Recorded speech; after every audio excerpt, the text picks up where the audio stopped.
Udah kabur ya? Kabur dia. Kabur istrinya Bang Agus. Biasanya kita selalu bersama, berdua, makan disuapin, makan disulangin. Ingat Agus Salim korban penyiraman air keras, kini curhat ditinggal kabur istri.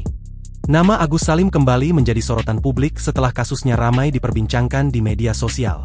Terlebih ia sempat berseteru dengan YouTuber Pratiwi Novianti terkait polemik pengelolaan uang donasi yang dikumpulkan untuk biaya pengobatannya. Kini, Agus kembali menyampaikan kabar terbaru yang menyentuh hati. Dalam siaran langsung di TikToknya @aguscoker2, ia mengaku ditinggalkan oleh sang istri tercinta, Elmi Nurmala. Dalam tayangan itu, Agus terlihat berbicara dengan suara lirih, ia menyampaikan bahwa saat ini dirinya harus menjalani hari-hari seorang diri. Inilah kabar Bang Agus sekarang, istrinya Bang Agus kabur, katanya. Lebih lanjut, ia juga mengungkap kondisi dirinya saat ini dalam keadaan sehat.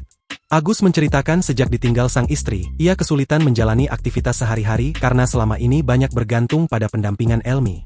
Biasanya saya makan selalu disuapin, ditemani ngobrol, apa-apa dibantu, sekarang harus sendiri, ujar Agus. Ia mengaku perubahan itu membuatnya harus beradaptasi kembali untuk melakukan berbagai hal secara mandiri meski dengan kondisi fisik yang terbatas.